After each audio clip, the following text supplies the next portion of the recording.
필립의 사양방을 찾아주신 구독자 여러분, 안녕하세요. 오늘도 재미난 사연을 들고 돌아왔습니다. 이야기할 사연은 군산에서 사는 60대 여성의 이야기입니다. 평범하다고 소개할 수도 있지만 지난 날을 돌아보면 제 인생은 파란만장하고 안타깝다고 느끼게 되어요. 제가 나 자신에게 연민을 느낄 정도이니까 아마 대략 감이 오실 것 같습니다. 그럼 이제부터 제 이야기를 풀어보도록 할게요. 베이비붐 세대에 태어난 저는 다른 가정과 마찬가지로 가난한 집에서 태어났어요. 3남 4녀 중 한 명으로서 큰 사랑을 받지 못하고 자랐습니다. 제 나이대의 여성들은 아마 이를 이해할 테니까요. 남아 선호 사상이 강했던 시절의 이야기입니다. 부모님이 보수적이어서 따뜻한 한마디를 듣지 못하고 자랐어요. 가난하게 냈기 때문에 중학교 문턱을 넘어 돈을 벌러 다녔습니다. 당시에는 가난하고 어린 여자아이들이 남의 집에서 바늘 또는 바늘의 뗀일로 몇 푼을 버는 게 흔한 광경이었어요. 그렇게 고생하면서 돈을 번 오빠들과 남동생의 학비로 진학했습니다. 저희 자매들은 모두 남자들의 후처리를 하는 게 당연하다고 생각하며 성장했습니다. 성인이 된 후에는 마을 안에 김치 공장이 들어왔어요.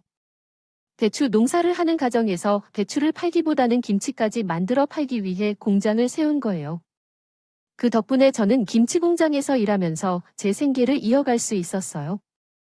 매일 중노동에 가까운 김장을 하고 집에 돌아오면 쓰러지듯이 잠에 빠지곤 했어요.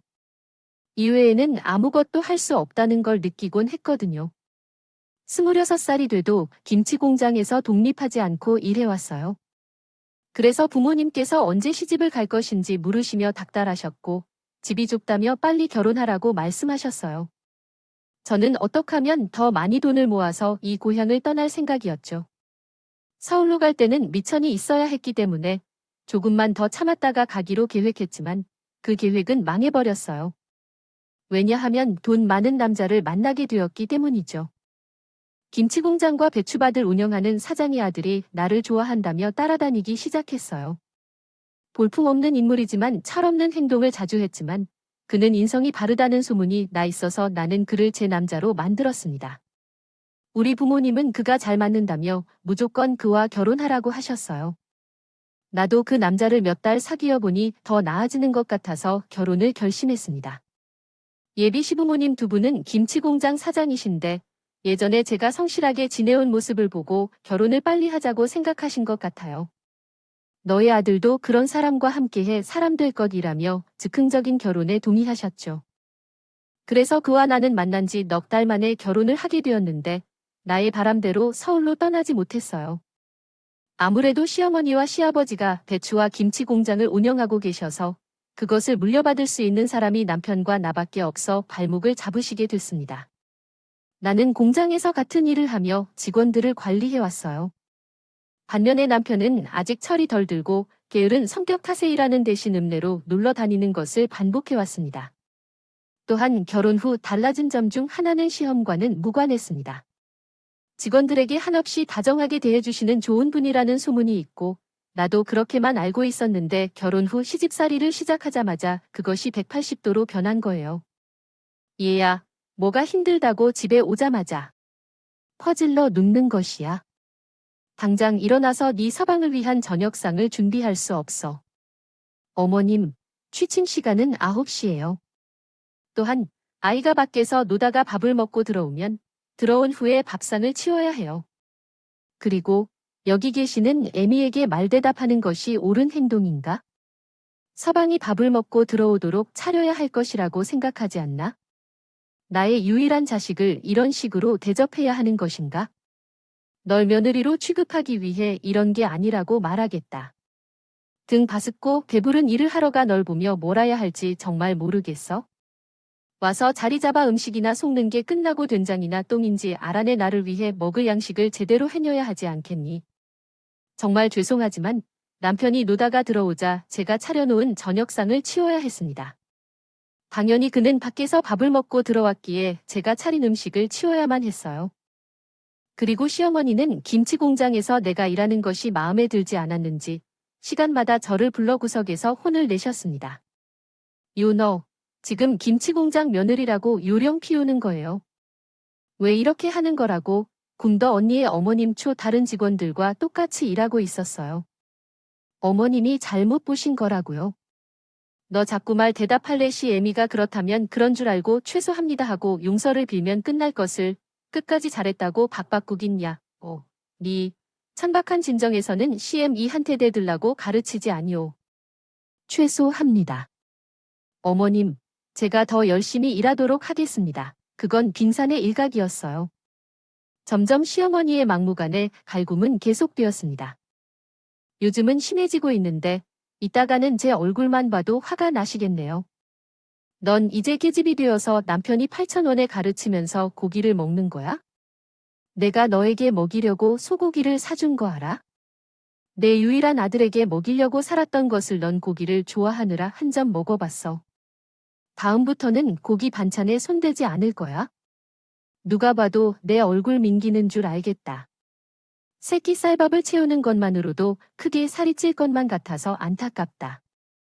귀한 반찬까지 태우는 게 너무 아까워. 널 어떻게 해야 할지 모르겠네. 제발 주제 파악 좀 해라. 분수에 맞는 말이다. 다시 한번 명심할게, 어머님. 그리고 너, 이 집에 시집 온 지 1년이 다 되어 가니까. 가는데 왜 소식이 없는 거지? 아, 그게 요즘 늦게 만들어져서 오는 일 때문에 기회가 없었어요. 그래서 내 임신이 못 되는 건 내 아들 탓이야. 이 말이지 내가 예쁘게 꾸미고 애교를 부려봐. 내 아들이 밖으로 나돌 거니? 계집은 일을 잘한다고만 해서 되는 게 아니라 곱상하게 꾸미는 게 중요한 거야. 시어머니가 하는 막말은 더욱더 심해지고 시집살이가 점점 더 괴롭다고 해요. 하지만 시어머니는 거기서 그치지 않고 언젠가부터 손찌검을 나에게 했어요. 나를 비키고 기분 나쁘게 하다가 나중에는 손바닥으로 머리와 뺨을 구레나루 했어요. 나를 때리는 이유는 임신을 못해서 그랬어요. 남편이 밖으로 나가도록 하는 것과 김치 공장에서 일할 때, 그리고 시집살이를 하며 살림을 하는 것이 시어머니의 마음에 안 들어서 그렇게 되었었습니다. 어느 날 손찌검을 당하게 되자 속이 상하고 시아버지와 남편이 내 몸에 손대지 말라고 했지만 돌아오면서는 더 강한 손찌검이었답니다. 남편은 가만히 지켜보고 있었고 시아버지는 시어머니에게 사로잡혀 있어서 아무 말도 못했어요. 그렇다고 친정에 가서도 이런 일이 생길 수도 없었기 때문에 할 수 있는 일은 참는 것뿐이었습니다. 현재 시간이 되면 당장 시댁을 떠날 수는 있었겠지만 당시에는 왜 이렇게 미련하고 바보 같은지 알 수 없었지만 그저 인내하고 살아가는 것이 최선이라고 생각했습니다. 생각하던 중 그렇게 힘든 시간을 보내던 중에 아이가 들었어요. 다행히 임신 중이었기에 시어머니가 제 몸에 손을 댔을 때 멈추었습니다. 하지만 이에도 불구하고 상황은 변하지 않았어요. 진통이 오더라도 억지로 참아내며 김치공장이나 시댁에서 고생이란 고생은 다 겪었죠. 아들이 태어나 이름을 붙여서 정말 기쁘기도 했고 물론 매 자식이 다 예쁘다는 것에도 기뻤습니다. 그러나 시부모님께서 아들을 타령했던 것이 마음을 편하게 해주었어요. 역시나 시부모님과 남편은 아들을 오냐오냐 하며 많은 사랑을 주셨고 얼마 후에 또 다른 아이가 생겨 10달 뒤에는 딸을 낳았어요. 하지만 이번에는 남편과 시댁 식구들이 기뻐하지 않았습니다. 그리고 딸을 케어하는 것은 물론이고 함께 해주기도 애를 써주지 않았습니다. 커녕 제가 없을 때 울음을 터뜨리자도나 몰랐을 거라 하고 무시했습니다. 아무리 남아선호 사상이 깊어도 너무 하더라고요. 아들과 대놓고 차별하는데 엄마로서 마음이 너무 좋지 않았습니다. 남매가 자라면서 온갖 차별과 다른 대우를 받고 자라왔어요. 아들은 버르장머리가 없었고 딸아이는 질투와 세미가 많았어요. 그래도 저만의 사랑을 받으며 자라서 야무지고 지혜롭게 자라났습니다. 두 아이를 키우며 일과 살림을까지 맡아야 했으니 몸이 3개라도 모자란 살림이었어요. 그런데 제 남편은 여전히 철이 없어서 밖에서 술을 먹고 노는 것을 하다 집에 들어왔습니다. 저는 그에게 제발 철 좀 들라고 가장이니 책임감을 가지라고 수없이 부탁했습니다. 말해봤지만 달라지는 것은 하나도 없었어요. 게다가 시장에 장보기 재료를 사러 갔는데 남편이 다른 여자와 있는 것을 제 두 눈으로 목격한 날이 왔습니다. 당신 뭐야? 지금 이 여자랑 바람을 피우고 있는 거야? 맞아. 내 인여. 그이는 당황하기는커녕 자랑스럽게 말했습니다. 너무 기가 차서 남편감을 날렸던 제게 바로 돌려주더라고요. 두 번째 해가 되어서 하늘 같은 서방을 얻었을 때부터 이미 2년이 지났습니다.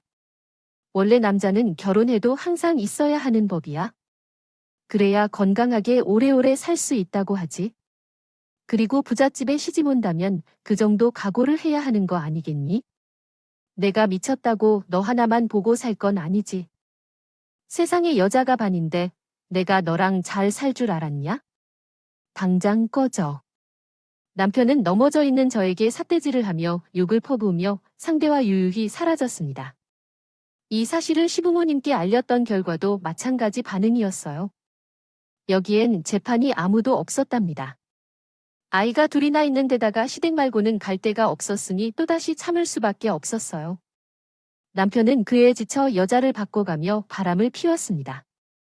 얼마나 많은 여자를 만나는지 손가락으로 셀 수도 없었고 시어머니는 다시 손질을 시작하셨습니다. 정도가 얼마나 가혹한지 알 수 없을 정도로 아이들이 보는 앞에서 아무렇지 않게 제 머리카락을 당겨주어요. 잡거나 뺨을 갈겼어요. 아무것도 할 수 없는 저 자신이 너무 한심하고 멍청하게 느껴졌습니다.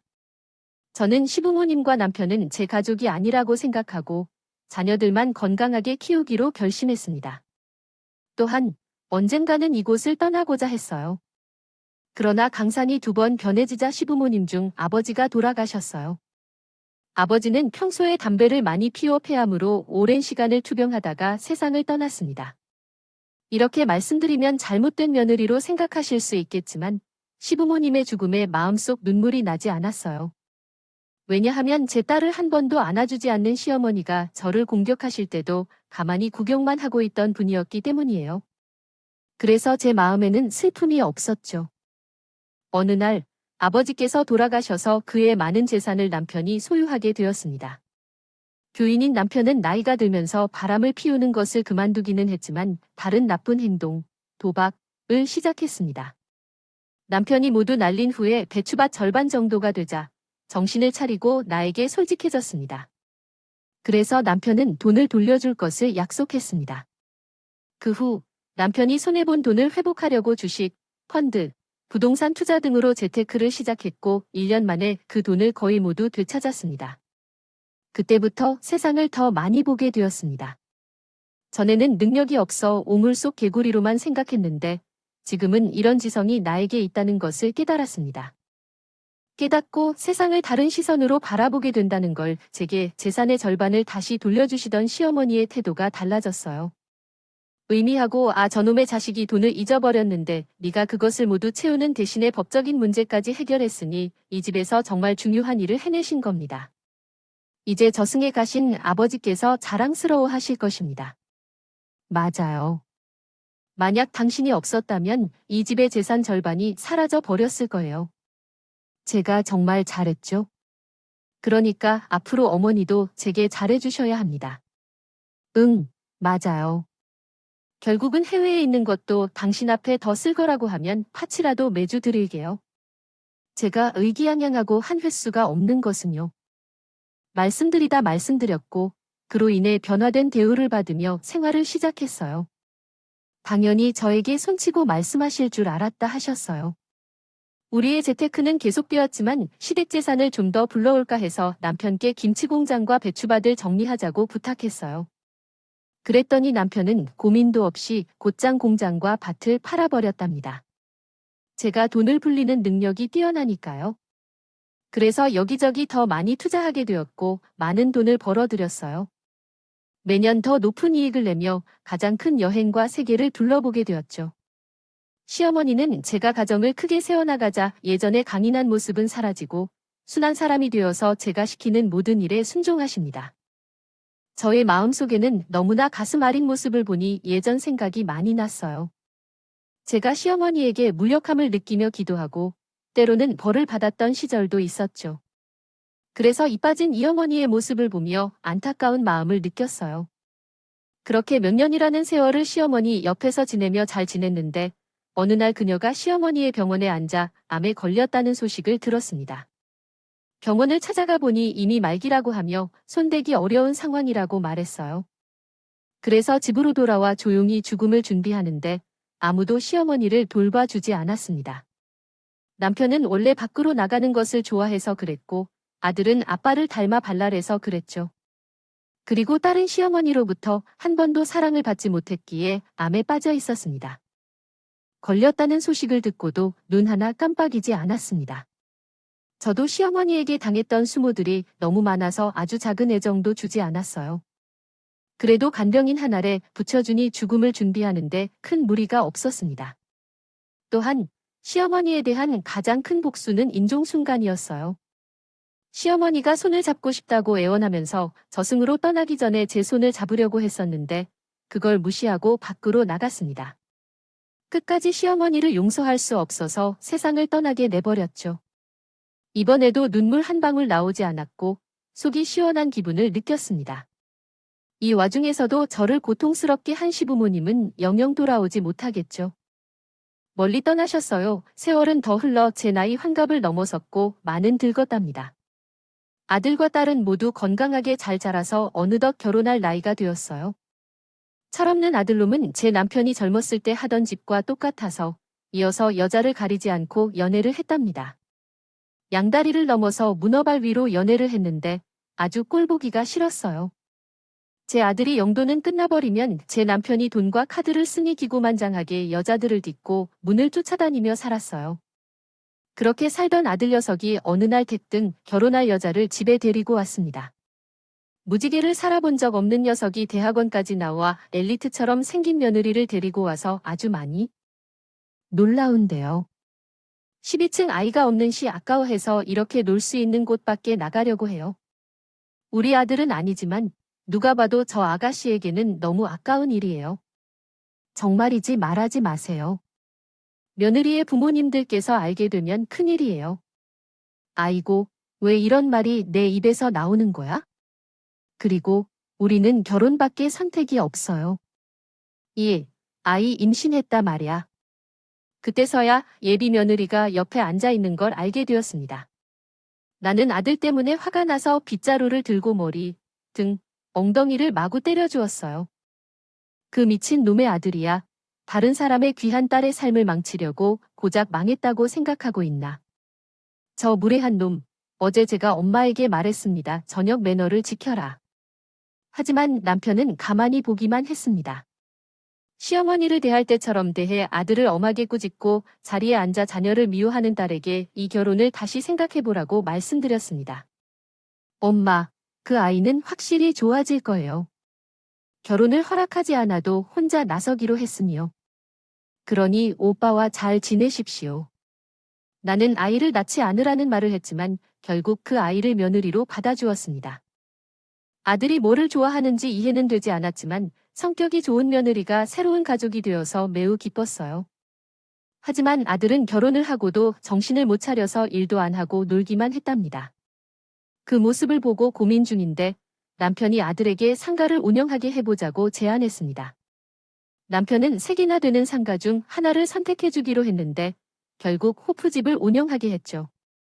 저는 아들이 취직하기 어려울 것을 예상하고 그의 말대로 호프집을 운영하게 했습니다.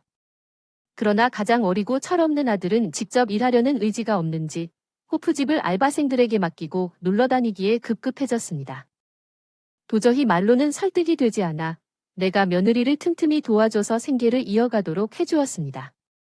한편 제 딸은 얼마나 야무한지 30살 때 대기업에 입사를 해서 잔태편이 되었고 2년 뒤에는 해외로 발령이 나간다고 합니다. 얼굴도 예쁘고 능력까지 갖추었기에 더할 나위 없이 자랑스럽습니다.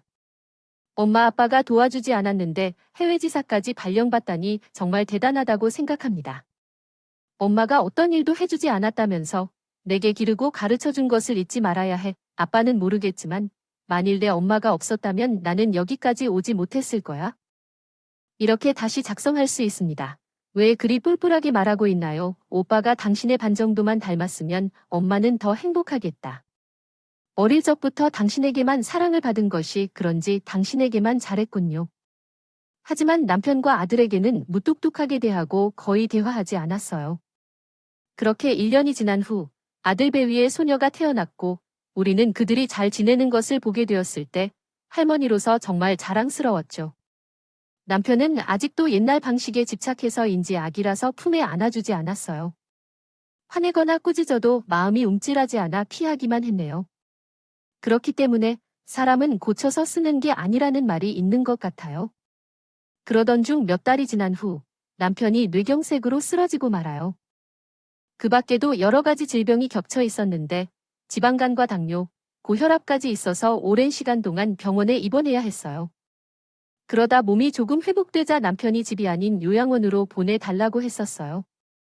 여보, 내 몸이 여러모로 당신에게 상처를 많이 주었기 때문에 벌 받는 것 같아요. 더 이상 당신에게 짐이 되고 싶지 않아요. 그러니 나를 요양원에 보내줘. 나한테 상처를 가장 많이 줬다는 것을 알고 있나 봐. 하지만 무슨 요양원인데 가족들이 있으면서 혼자 살 생각에 있는 건데? 당신이야. 아무리 미워도 내가 보살피기로 했으니까 걱정하지 말고 집으로 돌아가. 아니, 내가 회복할 때까지는 집에 돌아가지 않을 거야. 그래서 나는 이렇게 말하고 싶다. 난 진심을 무시하지 말아줬으면 좋겠어. 남편이 요양원에 들어가 있어서 편하게 지내고 있다는데 그것을 알아주길 바란다. 남편은 어쩌다 철이 든 것 같은데 내가 고생할까봐 끝까지 요양원에 있기로 결심했다. 고집부려 안아주고 싶어. 그래서 자녀들에게 어떻게 하면 좋을지 물어봤는데 아들은 자유롭게 하라고 하더라. 그렇지만 딸은 내가 고생할까봐 요양원에 보내는 게 더 좋을 것 같다고 대답했어.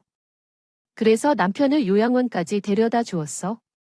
외롭겠지만 병이 낫기까지 휴식과 치료에 전념하겠다고 말하며 자녀들과 함께 돌려보냈다. 집에 들어오니 허전한 마음이 들었다. 결혼하지 않았고 편안하게 혼자 지내는 것이 매우 초조했습니다. 젊었을 때부터 남편 쌓인 원통을 많이 그런지 보고 싶지 않아요. 그래서 한 달에 한 번씩 남편의 요양원을 찾아가 생활 여부만 확인하고 돌아왔어요. 거기서는 식사와 간식이 풍족하게 나와서 걱정할 게 전혀 없었습니다. 며느리는 아버지가 아프신지 걱정되어 반 난쟁이 손녀딸을 안고 자주 요양원을 찾았어요. 자기에게 시킨 것도 아닌데 그저 가고 싶다고 나와서 놀랐어요. 엘리트 같은 성격까지 가진 그를 보면 볼수록 왜 제 아들과 사귀고 결혼했는지 이상하게 느꼈어요. 그래서 여러 차례 요양원을 오가던 며느리는 거의 매일 같이 남편을 찾아갔습니다. 제 딸도 그렇게 하지 않아요. 정말 끔찍할 만큼 효심이 깊어져서 입김습니다.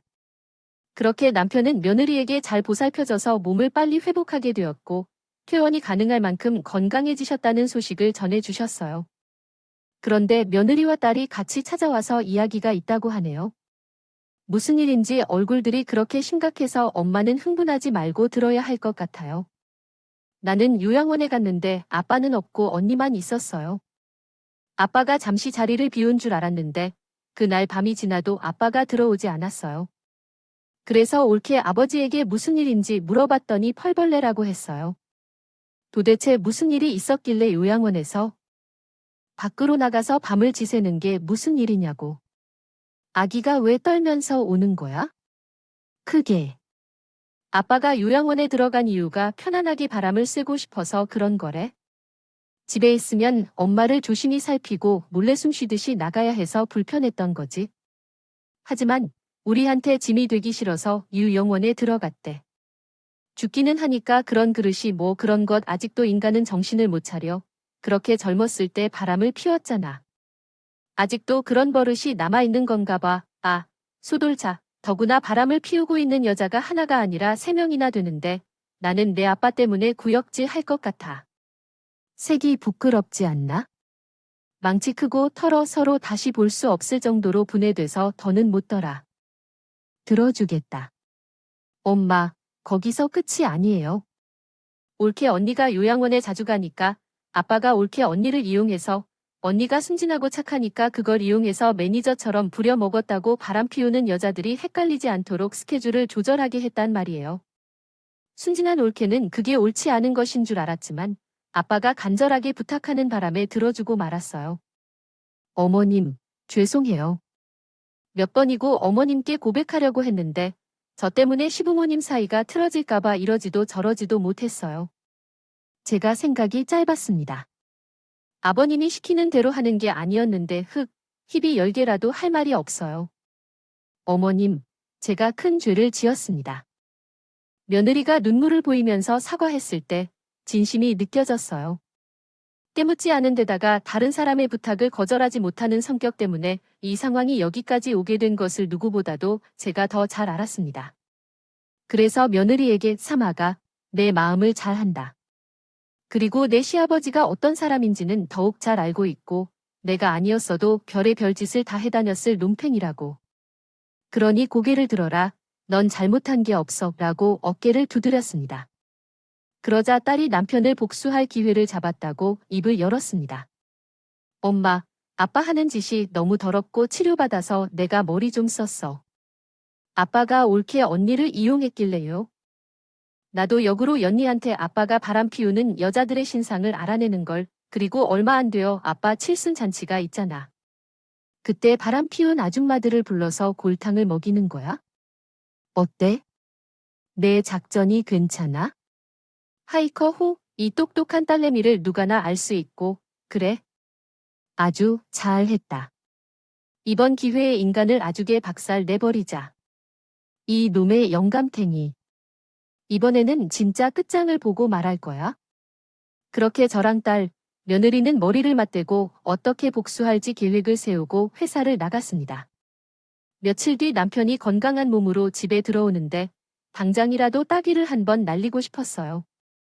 하지만 큰 그림을 위해 잠깐 참기로 했어요. 아보 이제 괜찮은 거야? 아프지는 않아. 그동안 많이 걱정했어. 당신이 너무 자주 오지 않아서 안 가봤는데 대신 우리 며느리가 다 뿌리를 내렸네. 얘들이 마음씨가 정말 곱고 내 몸은 좋아졌는데 다음 달에 다시 시작하려고. 며느리랑 딸내미가 칠순잔치랑 해외여행을 시켜준다고 해서 잠시 올라왔어. 그러니까 한 달만 지내고 다시 요양원에 들어갈 생각이야. 당신에게 짐이 되지 않으려면 완벽하게 나서 돌아와야 해. 당신, 요양원에 꿀단지라도 숨겨놨어. 왜 요양원을 이렇게 좋아해? 누가 보면 숨겨둔 애인이라도 있는 줄 알 거야. 뭐라고 그런 소리를 하는 것이냐.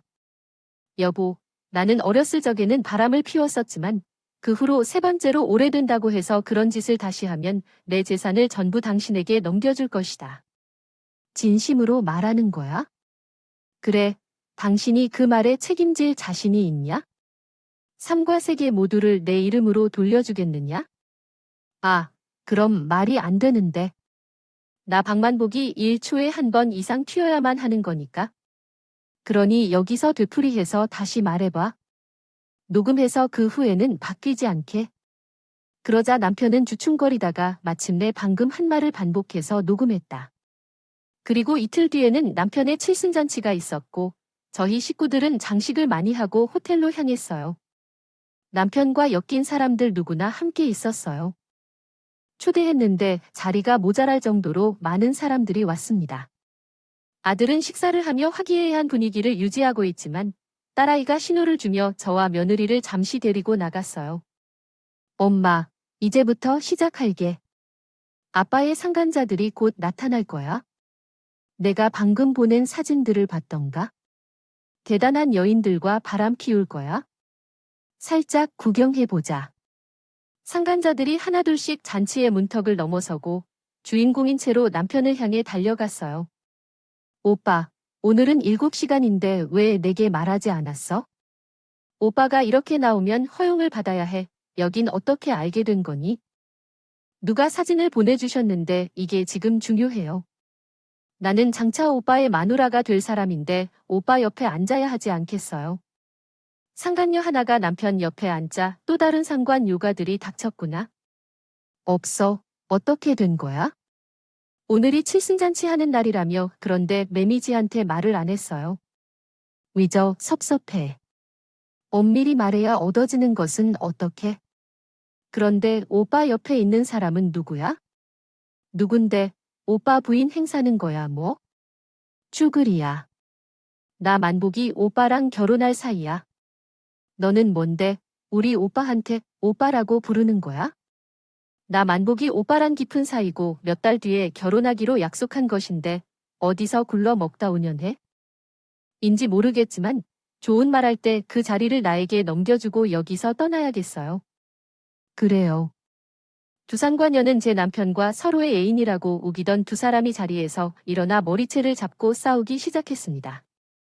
며느리는 고화질 카메라로 영상을 찍고 있었고 딸과 나는 이미 치고 웃기는 광경을 구경하고 있었어요. 잠시 후 또 하나의 상간녀가 들어왔습니다. 머리채를 잡고 싸우고 있는 상간녀들에게 신경을 쓰지 않고 남편 옆에 탈썩 눕기로 했죠. 오빵, 오늘이 생일이었어요. 어찌하여 우리 타겟에 한 살 더 먹었으니까 올해는 나랑 캐런해야 해요.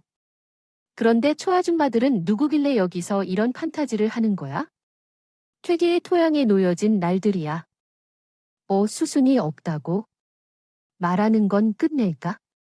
우리 여기서 나갈까 너무 소란스러워. 그치. 한여나 셋, 구정, 조화의 여기 하객들도 타 싸움 구경채 믿게 하고 있네. 아줌마들, 힘내세요. 그러자 머리채를 잡고 있던 두산과 여가 남편 옆에 앉아있던 상간녀에게 누구냐고 물었더군요. 역시나 결혼할 애인이라고 대답했고 세상과 녀는 웨비우스의 띠처럼 서로의 머리채를 잡고 싸웠답니다. 만복이 오빠 낼 거야? 올해 결혼하기로 했거든. 그럼 난 삼가 하나를 통으로 가지게 된다는 거야? 너희들 같은 참 연관은 다르다는 말이야. 이년아, 나야말로 만복이 오빠가 시킨 자리 상대를 주겠다고 약속해. 그게. 아니라면 왜 브라질 노인을 만나야 하겠어요? 현연드리며 복을 빌게 될 거예요. 오빠와 나는 진심으로 사랑하는 관계예요. 너희와 같이 한번 울려뜨이고 꺼지는 불같은 관계가 아니라는 거죠. 세계와 나는 서로 가족의 연인이자 상가 주인이 될 거라고 확신하고 있었어요. 남편은 고개를 숙이며 어떡할지 몰라 하고 가만히 앉아 계셨어요. 손님들은 다 큰 입을 벌리고 상가 여자들의 싸움을 보고 있었네요. 그때 딸이 말했어요. 엄마, 언니, 이제 우리 차례예요. 그래요. 우리가 상황을 처리해야 해요. 세아가 음악을 틀어주라며 며느리가 음악을 틀었더니 자리에 모두가 즐거워하는 영웅본색의 음악으로 잔치가 무척 화려하게 펼쳐졌습니다. 크게 울려 퍼졌다. 소화기를 따른 북어를 들고 하객들을 비집고 달려나가 머리채를 잡고 있는 상가녀들 앞으로 갔다. 소화기에 안전핀을 빼고 하얀 가루를 뿌려 되기 시작했다. 상간녀들과 남편에게 골고루 말이죠. 그리고 제 딸이 북으로 신나게 상간녀들을 두들겨 팼습니다. 2년 후에 우리 엄마가 두 눈을 뜨고 살아있는데 어디서 우리 아빠랑 결혼하겠다는 거야? 너희 같은 기생충들은 내가 답이다. 시큼 맞아, 마라. 상관녀들은 거짓골을 하고 매를 맞다가 안 되겠다 싶었는지 도망을 가버렸다. 그리고 하얀 가루로 떡칠한 남편이 얼굴을 비비며 기침을 콜록거리면서도요. 그때 나는 며느리에게 신호를 줬습니다. 얼마 전 남편이 바람을 피우면 내 전 재산을 주겠다는 녹음본을 틀었다고 합니다. 그 음성을 모두 들은 하객들은 일이 어떻게 될지 몹시 궁금한 얼굴로 지켜보고 있었어요. 나는 일단 남편의 따귀를 잇는 힘껏 날렸습니다. 그러자 하객 중 한 명이 한 대 더 쏘세요. 라고 응원의 목소리를 지르자 팬심을 생각해서 한 번 더 갈겨버렸습니다. 여보, 내가 미아래 잘못했어. 아니야, 내가 듣고 싶은 말은 크게 아니야 라고 말하고 주머니에서 건물 소유권 이전 신청서를 꺼냈습니다. 신청서를 다 챙기셨죠? 자, 방금 전 당신의 목소리를 여기에 올려놨어요. 지 바람 피우면 내 재산을 당신에게 주겠다고 말했어요. 그러니까 한 번 했던 말은 반드시 지켜야 한단다. 그래서 나는 그러한 바람을 피우는 것을 희망해. 여보, 이러지 말고, 어차피 우리 사이에 부분이 까지고 있는 거잖아. 상관없잖아. 그만하고 집으로 돌아가자. 집에 4명이 있는데 오절인되었어. 당신이 지금 갈 곳이 없는 노인이라고 했어. 그래서 빨리 도장 찍어. 도장은 내가 챙겨왔으니 걱정 마세요. 하지만 남편은 고집을 부리며 사인을 거부했어요. 그래서 하객들이 하나씩 자리에서 일어나기 시작했습니다. 대부분은 마을 사람들이었으니 우리 집으로 갔어요. 사정을 매우 잘 알고 있었던 김욱이 얼방만복 잃고 왕전 도장을 찍기 시작했다. 망신 그만 시키고 빨리 자네만 들어가라는 말에 내가 이런 날이 올 줄 알았다. 여성 편력이 그렇게 심한 너니 언젠가 팔받을 줄 알았다. 당장 도장 찍고 상가를 모두 내 마누나한테 남기려 했지만 남편은 두 손을 테이블 아래에서 올리지 않았다. 그러자 하객들이 먹고 있던 음식들을 남편에게 집어 던지기 시작했다. 잠시 후 얼마나 많이 맞았는지 남편의 얼굴은 양념장이 범벅이 되고 눈물까지 흘리고 있어서 아주 가엾게 보였다. 결국 남편은 제 편이 든든하게 버티고 있음을 깨닫고 도장을 찍지 않으면 그곳에서 벗어날 길이 없다고 판단했다. 그래서 건물 소유권이 모두 저에게 넘어왔습니다. 제가 만세를 부르며 서류를 들어올리자 하객들이 박수갈채를 하며 환호성을 질렀어요. 그렇게 난장판이 된 남편의 칠순 잔치는 막을 내리게 되었습니다. 저와 달며느리 그리고 아들은 우리 집으로 돌아갔고 남편은 집으로 들어오지 못하게 쫓아냈습니다. 딸과 며느리가 가져온 불륜 증거를 모아서 이혼 소송에 돌입하기로 결심했습니다. 남편이 살려달라고 울며 뇌질하래도 저의 서슬퍼런 응징은 결코 멈출 수 없었습니다. 20살 때부터 시집와서 온갖 수모를 당한 지난날을 떠올리며 용서하고 싶은 마음은 전혀 느끼지 않았어요. 결국 남편은 저에게 이혼을 당했고 저희 마을에서 고아된 폐가에서 지내왔습니다. 그래서 내 교육은 끝났어요. 그리고 아직 아픈 손가락이 하나 남아 있었는데 그건 아들이 가집니다. 아들이 내 것을 빼앗아 2배 크게 만들어 며느리에게 주는 게 좋을 것 같은 방법을 고안했어요. 이번에는 딸과 며느리를 만나 서로 머리를 맞대고 계획을 세웠죠. 민종아, 내 집인 호프집을 정리하자. 다른 사람들이 한 방에 달려올 테니 빨리 비우는 게 좋을 거야. 그렇지 않으면 다시 호프집이 빼앗겨서 난 어떻게 살아야 할까? 니체가 걱정하지 말라며 내 집에서 함께 지낼 테니까. 손녀는 내가 잘 키울 테니까 내가 신경 쓸 일은 없어. 뭐, 도대체 왜 그런 말을 하는 거야? 그럼 나는요? 설려야, 이제부터는 내 힘으로 무엇이든 해보라. 처자를 위해 무엇을 할 수 있는지 생각해보라. 너희가 할 줄 아는 게 무엇인지 알아보고 앞으로 열심히 노력할 테니까. 호프집을 그냥 놔둬. 아들은 제가 농담하는 줄 알았는지 끝까지 믿지 않았어요. 그래서 서류를 꺼내 집과 호프집을 팔아버린 걸 보여 주었고 집에서 쫓아냈습니다. 네가 당당한 부모로서 길을 이끌기 전까지 돌아오지 마. 호모 추이록에 의해서야. 이러면 이래야 내가 사람으로서 역할을 하며 살 수 있을 것 같다. 가만히 있었다간 내가 안 되는 데에 비난을 받게 될 거야. 엄마가 왜 이러는지 나가서 개고생하면서 느껴봐. 그렇게 할 말을 다한 나는 현관문을 닫아버렸다. 그리고 저와 함께 살게 된 소녀들 셋이었어요. 건물 주인이었기 때문에 제가 지원할 수 있는 것은 무엇이든 가능했고 그들이 힘들지 않게 보살펴주며 지냈어요. 특히 소녀들은 예전에 제 딸이 받지 못했던 할머니의 사랑을 받으며 자랐어요. 그런데 얼마 지나 해외 파견을 나가야 했죠. 혼자서 많은 것을 이루어내는 모습을 보니 정말 뿌듯했어요. 그렇게 2년이 지나가던 중 아들이 집으로 돌아왔어요. 아주 호전하고 날씬한 모습이었죠. 그동안 얼마나 힘들었기에 이렇게 말이냐, 어머, 내가 잘못해서 미안하다. 그동안 인간 쓰레기로 살았던 것을 뼈저리게 깨달을 수 있었습니다. 얼씨구 내 아들이 그런 말도 다 할 줄 알고 오래 살고 볼 일이에요. 그래, 그동안 보아에 먹고 살았니?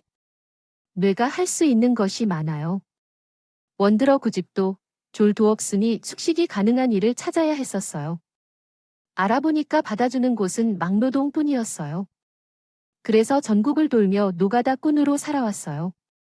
비록 2년밖에 안 되는 시간이었지만 처음 많은 걸 느꼈어요. 그리고 돈도 꽤 많이 벌어와서 내 아들이 스스로 돈까지 벌어왔다니 참 대단해요. 그래, 그동안 고생 많았어요. 이제 정신을 차린 것 같으니까 엄마가 해줄 수 있는 건 다 해줄게요. 아니요, 그러지 마세요. 내 힘으로 해보고 싶어요. 지금까지 모은 돈으로 작은 분식집을 여는 것을 생각해보고 있어요. 그리고 여기서 계속 나와 함께 지내도록 허락해 주세요. 일주일에 한 번씩 꼭 드리이에 가서 돈을 모으면 나중에 내 힘으로 아파트를 마련할 거예요. 그때까지는 엄마에게 부탁 좀 해야겠어요. 2년 동안 얼마나 힘들게 고생했는지 알아주시고 다른 사람이 되어 돌아왔어요. 어쨌든 아들의 의견대로 며느리와 함께 몇 년 더 살기로 결정했어요. 한편 전 남편은 여전히 정신이 없는 것 같아요. 태지를 모아 판 돈으로 식사를 마련하며 힘들게 살아가고 있어요. 그러던 중 여성을 보면 침을 질질 흘리며 꼬시려고 하더라고요. 마을 사람들이 나에게 절대 전 남편을 받지 말라고 해서 모든 식구들이 완벽한 행복을 누리며 잘 살고 있다고 말씀드리고 싶습니다. 이렇게 제 전 남편을 제외한 가족들과 함께 행복하게 살고 있는 이야기를 들려드리면서 많은 즐거움을 느끼셨으면 좋겠습니다. 이렇게 믿으시고 이만 물러가겠습니다. 가정에 행복이 가득하길 바랍니다. 그리고 오늘의 이야기가 재미있었다면 구독과 좋아요를 눌러주시기를 부탁드리며 저 필립은 내일 더 재미있는 이야기를 들려드리러 돌아오겠습니다. 모두 안녕히 계십시오.